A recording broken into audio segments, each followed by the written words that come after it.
ഇപ്പൊ ഭയങ്കരമായിട്ട് women oriented ആയിട്ടൊരു ക്യാരക്ടർ കൊണ്ട് ഞാൻ ചോദിക്കുന്നതാണ്. ഇപ്പത്തെ കാലത്ത് നമ്മൾക്ക് മിക്ക വിമൻ ഓറിയന്റഡ് എന്ന് പറഞ്ഞ ഭയങ്കര സ്ട്രോങ് ക്യാരക്ടർ അല്ലെങ്കിൽ അങ്ങനത്തെ ആൾക്കാരെ നമുക്ക് ഇഷ്ടപ്പെടാറുള്ളൂ. അപ്പൊ ഇപ്പൊ ഈ ഒരു മായമ്മയ്ക്കും അതേപോലെ സ്ട്രോങ് ആയിട്ടാണ് അതൊരു വീക്ക് ആയിട്ടുള്ള പാവം ഒരു പുള്ളത്തി പെൺകൊച്ച് അങ്ങനെ ആയിരുന്നു?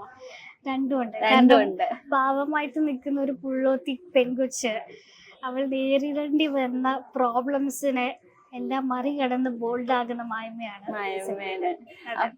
അത് മാത്രല്ല ഇപ്പത്തെ നമ്മുടെ കാലത്ത് ഓഡിയൻസിനും അവര് വ്യൂ പോയിന്റ് വ്യത്യാസമാണല്ലോ. അപ്പൊ അവര് ഇങ്ങനത്തെ ഇപ്പൊ നമ്മുടെ ഇങ്ങനത്തെ ഒരു ജോണറിൽ വന്ന മൂവീസ് അക്സെപ്റ്റ് ചെയ്യുന്നത് തോന്നിയിട്ടുണ്ട്. അതെനിക്ക് നല്ല ടെൻഷൻ ഉണ്ടായിരുന്നു. കാരണം ഇപ്പൊ വരുന്നത് എല്ലാം ഈ അടിച്ചുപൊളി ന്യൂജൻ സിനിമകളാണ്. പക്ഷെ ഇതെന്ന് പറയാൻ okay in A very different aspect പറയുകയാണെങ്കിൽ ഇന്നത്തെ സിനിമയുടെ brilliance direction and film making and the എന്താ പറയുക VFX ടെക്നോളജിയാണ് മെയിൻ. സ്റ്റോറി ഒരു ചെറിയ ത്രെഡ് ആയിരിക്കും, പക്ഷെ അതിനെ ബിൽഡ് ചെയ്യുന്നതിലാണ് സിനിമയുടെ ബ്രില്യൻസ് വിജയം.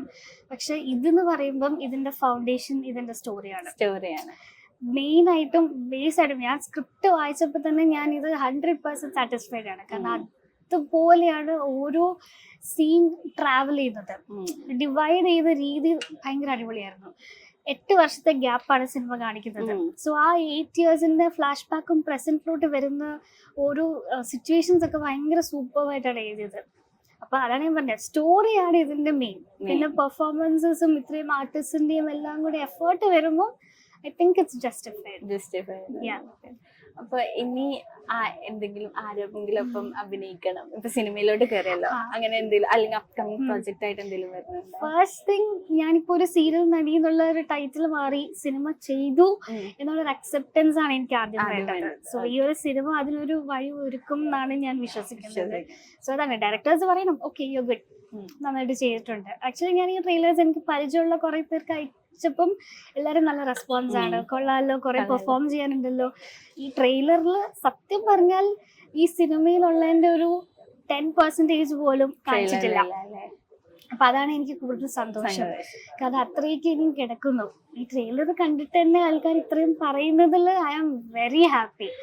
അത് പറഞ്ഞപ്പോൾ ഓർത്തത് എന്തോ ഇടക്കെന്തോ നാഗകാലത്തിന്റെ ഇടക്ക് തല ഇറങ്ങി വീണത് അങ്ങനെ എന്തോ. ആക്ച്വലി നമ്മള് 2 പ്രാവശ്യമായിട്ടാണ് ഇത് ഷൂട്ട് ചെയ്തത്. ഇടയ്ക്കത്തെ പോർഷൻ ഇറ്റ്സ് ലൈക്ക് സിംബോളൈസ് ചെയ്തിട്ടാണ് ഈ പാട്ട് എടുത്തിരിക്കുന്നത്. ഇടയ്ക്ക് ഒരു നാഗദേവത സങ്കല്പത്തില് ഇങ്ങനെ പോകുന്നു, അല്ലെങ്കിൽ ആ തീവ്രതയിലോട്ട് പോകുന്ന ഒരു ട്രാൻസ്ഫോർമേഷന്റെ ഇടയിൽ 2 ദിവസമായിട്ട് ഷൂട്ട് ചെയ്തു.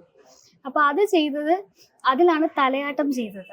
അപ്പൊ മുടിയാട്ടം ചെയ്ത് കുറെ ഷോട്ട് അവിടുന്ന് ഇവിടുന്ന് ഒക്കെ എടുത്തു കഴിഞ്ഞപ്പോഴേക്കും അതൊരു എനിക്ക് തോന്നുന്നു ഈവനിങ് 5 to വെളുപ്പിനെ 5:30 വരെ പോയ ആ ഷൂട്ട്. അപ്പൊ അത് കുറെ തവണ ചെയ്തപ്പോ തന്നെ എനിക്ക് ഓരോ ഷോട്ട് കഴിയുമ്പോൾ ഞാൻ ഇങ്ങനെ പോവായിരുന്നു. എല്ലാരും പിടിച്ചു നിർത്തും. എന്റെ ക്രൂ എല്ലാരും ഭയങ്കര സപ്പോർട്ടാട്ടോ. അപ്പൊ അവിടുത്തെ എല്ലാ ചേട്ടന്മാരും അങ്കിത പിടിച്ചു നിൽക്ക് ലാസ്റ്റ് ഷോട്ട് ഭയങ്കര സപ്പോർട്ടായിരുന്നു. ആ ലാസ്റ്റ് ഷോട്ട് തീരുന്നതും ഞാൻ വീഴുന്നതും അതും ഒരു വെറൈറ്റി എക്സ്പീരിയൻസ് ആയിരുന്നു. അതിനേക്കാട്ടിലും എനിക്ക് തോന്നുന്നു കളം മായ്ക്കുന്നത് ഞാൻ കണ്ണടച്ച് പ്രാർത്ഥിച്ചു, ഇത്ര പ്രാർത്ഥിച്ചുള്ളത് എന്തെങ്കിലും തെറ്റുണ്ടെങ്കിൽ ക്ഷമിക്കണം. കാരണം എനിക്കറിയില്ല, നമ്മളിതൊരു സിനിമയ്ക്ക് വേണ്ടി ചെയ്യുന്നതാണ്. പക്ഷെ വ്രതം എടുത്തു എന്തായി തീരും അറിയില്ല. പക്ഷെ ഞാൻ പാട്ട് കഴിഞ്ഞു, ഒരു ബോധം ഇല്ലായിരുന്നു. എല്ലാവരും വരെ വിളിച്ച് എഴുതിപ്പിച്ചു. എഴുന്നേറ്റ് തിരിഞ്ഞു നോക്കുമ്പോഴേക്കും ആ കളം ഫുൾ മാറ്റിട്ടുണ്ടായിരുന്നു. അതെങ്ങനെ പോയി ഏതൊക്കെ വഴി കൂടെ പോയത് എനിക്ക് എപ്പോഴും അറിഞ്ഞൂടാ. ബ്ലാക്ക് ഔട്ട് ആയിരുന്നു അല്ലേ? അപ്പൊ ഇങ്ങനത്തെ കാര്യങ്ങളൊക്കെ ഡയറക്ടർ സാറാണ് പറഞ്ഞതില്. ഇപ്പൊ ഞാൻ നേരത്തെ ചോദിച്ച പോലെ ഇനി സിനിമയിൽ ആരൊപ്പം അഭിനയിക്കണം, അല്ലെങ്കിൽ ഭയങ്കര ഡ്രീം ആയിട്ട് ഇന്നയാളുടെ ഒപ്പം അഭിനയിക്കണം, അങ്ങനെ വല്ല ആഗ്രഹം? എനിക്ക് ഡ്രീം എന്ന് പറഞ്ഞാൽ മമ്മൂക്കയുടെ ഒരു സിനിമയിൽ റോള് ചെയ്യണം ആഗ്രഹമുണ്ട്. നായകൻ പറയുമ്പോൾ ദുൽഖറിനെയാണ് ഇഷ്ടം. പിന്നെ എല്ലാരും ഇപ്പൊ അടിപൊളിയാണ്. ഇപ്പൊ ഓരോ ആക്ടേഴ്സും ഇപ്പൊ ഫാഫ ആയാലും എത്ര പേരുണ്ട്, പൃഥ്വിരാജ് സർ ആയാലും ഇഷ്ടമാണ് എല്ലാരും. ഡൈഹാർഡ് ഫാൻ ആണോ? ഡൈഹാർഡ് ഫാൻ മമ്മൂക്ക എന്ന് പറയുമ്പോ തന്നെ അതെ. ടർബോ ഒക്കെ കണ്ടു. കണ്ടു. ആക്ച്വലി അത് ഞാൻ മിഞ്ഞാന്ന് പോയി കണ്ടിട്ട് വന്നേ ഉള്ളൂ.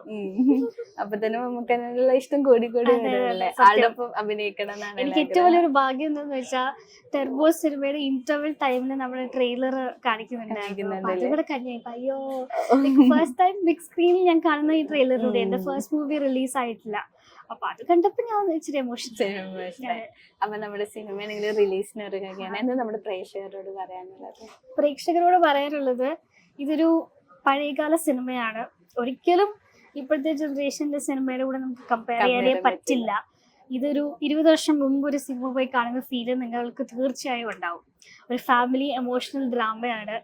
സ്ത്രീത്വത്തിന് വേണ്ടി കഷ്ടപ്പെടുന്ന ഒരു, ഇല്ലെങ്കിൽ അതിജീവിക്കുന്ന മായ്മയാണ് ശരിക്കും കഥ. അല്ലാതെ ഈ ട്രഡീഷണൽ ഡിവോഷണൽ സാധനമേ അല്ല. അത് പ്രത്യേകം എടുത്തു പറയുന്നു. മായ്മ ഒരു പുള്ളൂത്തി ആയതുകൊണ്ടാണ് അത്തരം സോങ്സും സിറ്റുവേഷൻസും എല്ലാം വന്നത്. പക്ഷെ ഓരോ സ്ത്രീകൾക്കും ഇത് കാണുമ്പോൾ ഒരു സീനെങ്കിലും നിങ്ങൾക്ക് ടച്ചാവും.